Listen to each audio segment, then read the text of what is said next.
I've got a candle going in the back. I don't know if you guys can see that, first and foremost. And I'm drinking coffee at like 2 o'clock in the morning, like literally right now.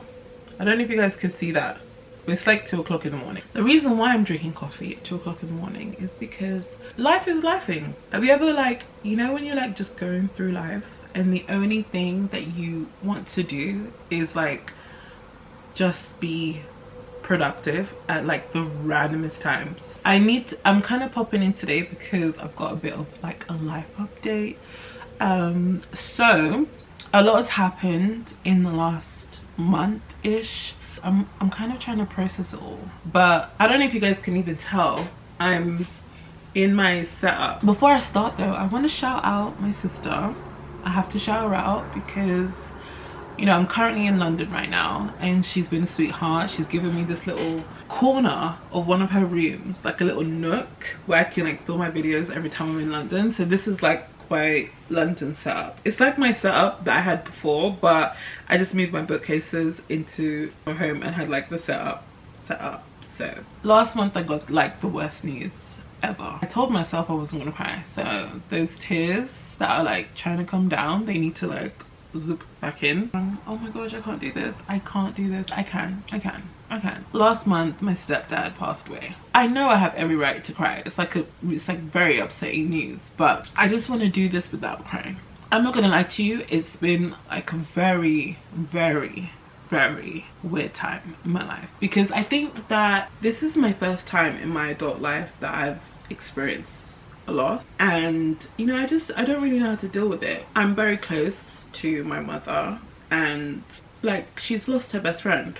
I've lost a parent, and it's like something that not only I'm dealing with, but obviously my mom's dealing with, my sisters are dealing with it, like my family's dealing with this, and there's just like a lot that comes with this change. Like obviously the one thing that is promised to us in this life is that we will go, but you know, it doesn't take away from the fact that it still hurts when those things happen. You just start to like put things in perspective, like you start to put life in perspective. I'm not gonna lie to you, like before I started filming I was like, I don't feel comfortable. Like I don't feel comfortable, like, you know, they say in life that you should do things that scare you. Talking about this is probably one of the hardest things I've ever had to do in my life. I feel like I'm very in tune with my emotions, and so when it comes to talking about certain things, it's easy for me to express myself emotionally. Throughout my life I've always been quite sensitive, and I've always allowed myself to be connected to myself in that way. Talking about this loss is very difficult for me. Talking about this is difficult for me because I've never experienced this kind of pain before. Last year when I was like spiraling and like in a dark hole, I got news that my stepdad was sick and in hospital, and they didn't know what was wrong with him. He was losing weight, like my mom told me. Like this news was actually the driving force that made me realize that I could potentially lose someone in my life, and I'm in this dark place. I was in this dark place, and the thing that was really alarming to me was that like I knew that I wasn't being present in my life. Like I would show up to things, but emotionally and mentally I was just like checked out. Like I just didn't even want to be here anymore. So I was like in this dark place, and when I got the news that my stepdad was sick, and which I didn't share to anyone, like no one knew, and when I got this news, like there was this like alarming reality that I had to face, that if anything happens to any of my family members, like I would hate myself forever to know that I wouldn't be present in supporting my family if they needed me to. I don't know whether it's like a African thing, or maybe it's just like something that me and my family do, but like when people are sick, you don't like talk about it, like you keep it like within the family, like you shield it. And so I just didn't want to tell anyone. Like when I got this news that Papa was sick, I was like if anything happens to this man and I am not there to support mum when she needs me, I'm gonna fucking hate myself. Like, I've said this story many times, but the part that I left out was that I wanted to get better just in case I had to face the reality that I'm facing today. If you guys know my story, about 20 years ago my mum went to Congo. Okay, she went to Congo. She was going for like a vacation. Obviously this was like the 90s. She lost like her passport, documentation, and she was pretty much absent for like 10 years of my life. I have to say 9 because she hates that I add an extra year, but it was like 9 and a bit. So I was like 8, and like she came back like maybe like 6 months before my 18th birthday. So she says 9 but it was pretty much like, anyway, this isn't like a really important factor, but it kind of is in a way, because she couldn't get back. Like, she actually couldn't get back for a really long time, and it was actually like the way that she was able to come back, it was like, oh god. Something that my stepdad once said was that he knew how much she had sacrificed to kind of like be with him, and that's why he always saw us as his children. And I don't even know if I'm gonna put that in, but like, this man has been in my mother's life for like 20 years, and this was like her best friend. And who he was to me was someone I feel like kept my mum very open-minded. I feel like when I was going through discovering new parts of myself with regards to like my sexuality, he kind of helped her understand it a bit more. Something amazing was happening in my life, I'd be like, Papa, have you heard this, have you heard that? And he would be like, congratulations, like in French obviously. They would be in Brussels and he would like bring back Belgian waffles for me. Like, that's like been my favorite since I was like a kid, like a Belgian waffle, because it has like the sugar. Even birthdays, like he'll get me my perfume.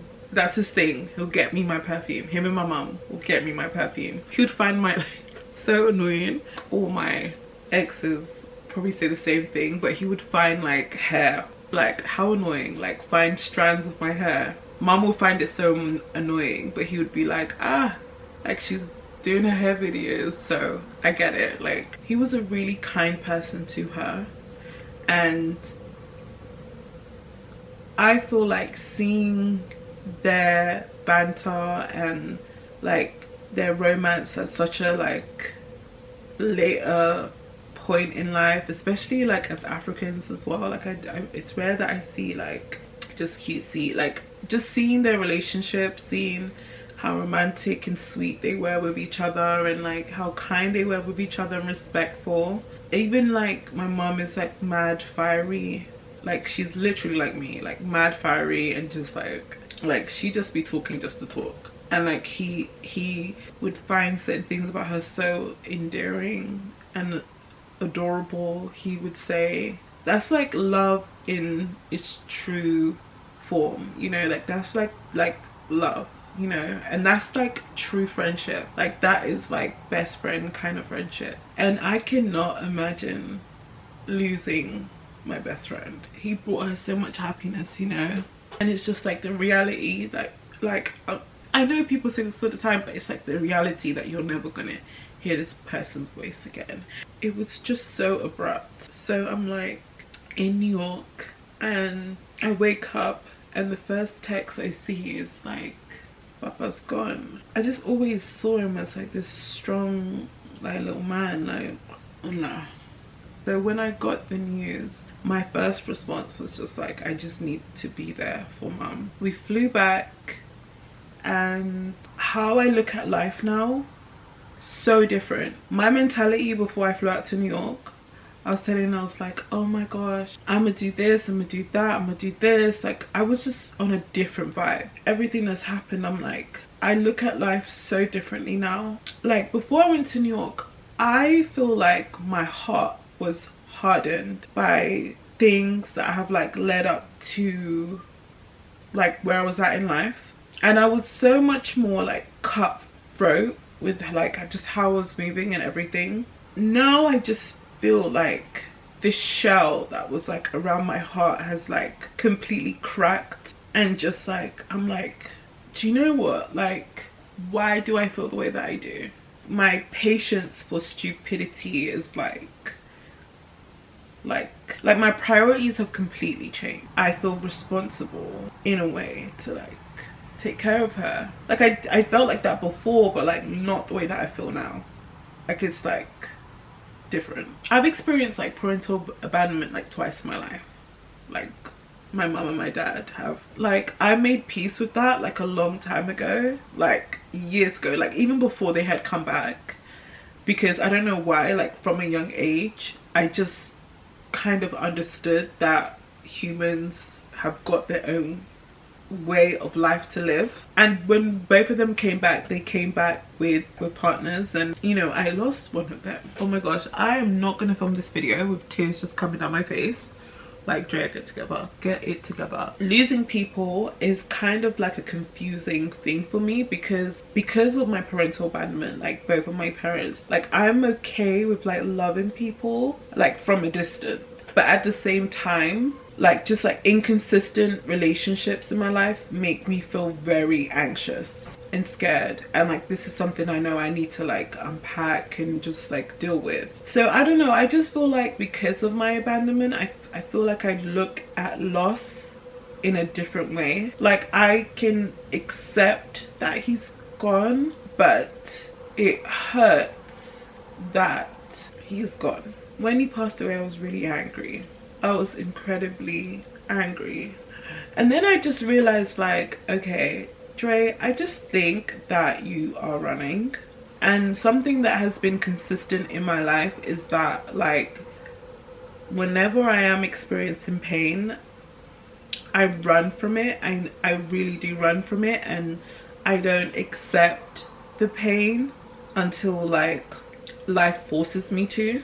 At one point I was just like, you know what, I just fucking surrender, bro.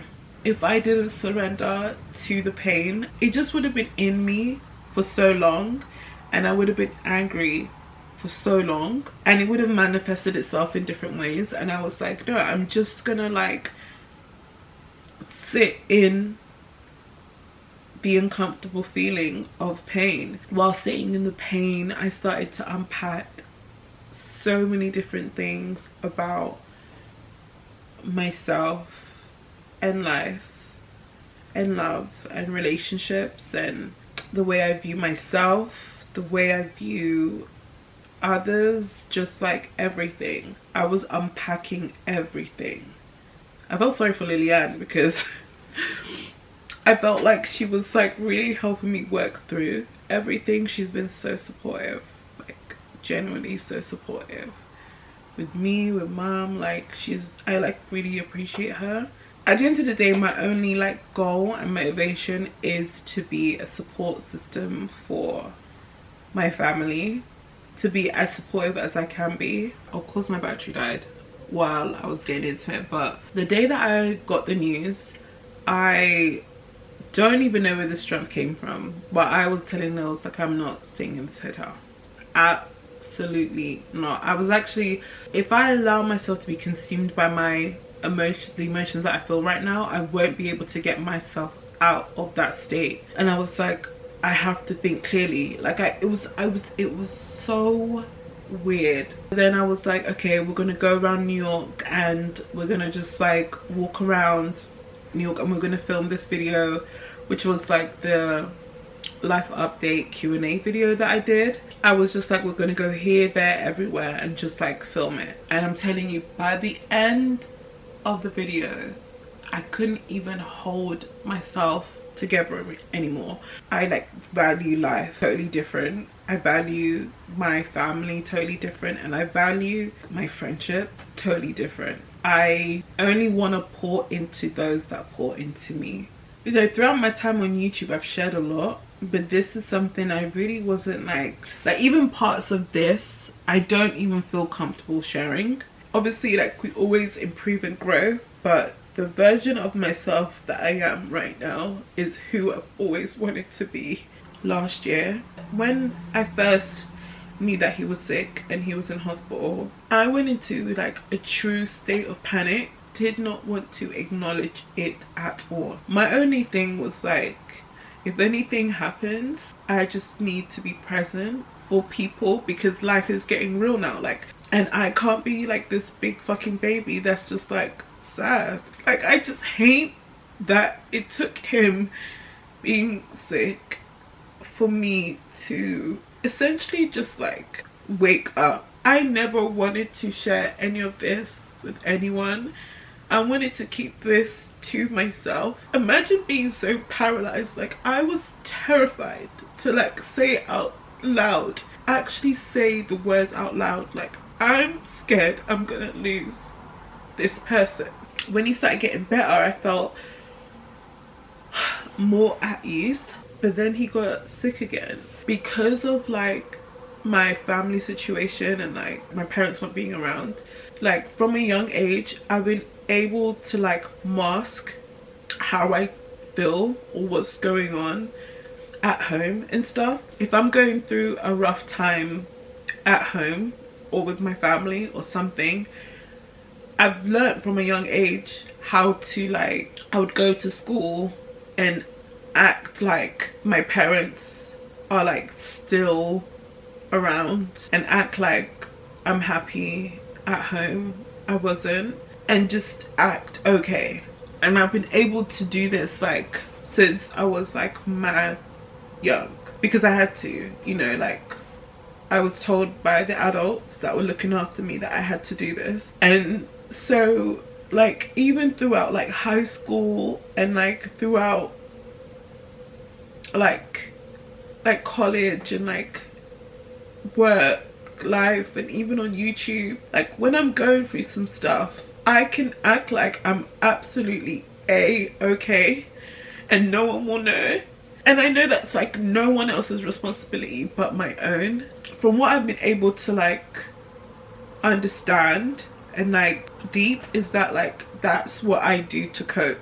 That's what I do to like deal with things. And I just feel like creating a reality where like everything is okay can only go so far, especially when on the inside like you might not be okay. This time though, I don't think I really want to do that.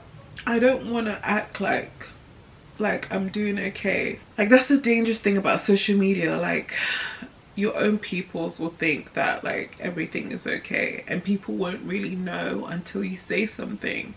But then it's like, how do you say something when you're not comfortable saying something? Like me talking about a boy, I could talk about a boy and get into it, no fucking problem. But I don't know what it is about like family shit, like especially like parents and stuff. Like, it's almost like I don't even want to acknowledge the pain. May last year, I remember I was going through a bit of a hard time, and there was this friendship of mine that kind of ended, and I was like hella sad because I've been friends with this person since I was like hella young. But I was like, this friendship has to end because we don't vibe the way that we need to vibe. But it was still a loss, and I was hella sad about it. So sad. Like, I ended things with my partner at the time too, and I had some like, I just had weird shit happening to me, like, and I feel like those different things that was just like making me feel like, why am I even here, you know? And then when my mom told me Papa is in hospital and he's not, quite concerning because he's lost like 10 kg, yo, every single thing that I was going through, every single relationship I had at the time did not matter to me. Priorities completely changed as soon as my mom told me that. Like, I was like, do you know what, there is something like bigger that is happening in my life right now, and I need to focus on that. And I just like, my approach to life is just so different now. I still want to like be mad productive and just keep going, because I feel like that's what he would want me to do. Like, this vlog was actually supposed to be, this video was actually supposed to be like a talk through vlog. I know this is like hella random, but I'm gonna start training for a marathon. I'm doing all my research now. I'm gonna run in his memory. My mom is truly like the strongest person I know, without a doubt. With like everything that's going on, it's like it might be really confusing because one day I'll post and I'll be in London, and then the next minute I'll be like back in New York again. I do want to say thank you guys for condolences for those of you that did know, because hearing you guys' stories, and for those of you that have like gone through loss and like sharing like what has helped you, has been kind of comforting. Just wanted to update you guys with what's going on right now. I'm grateful and thankful you guys are listening. I don't know how I'm gonna end this, so I'm just gonna end it. I'll see you guys soon. Bye.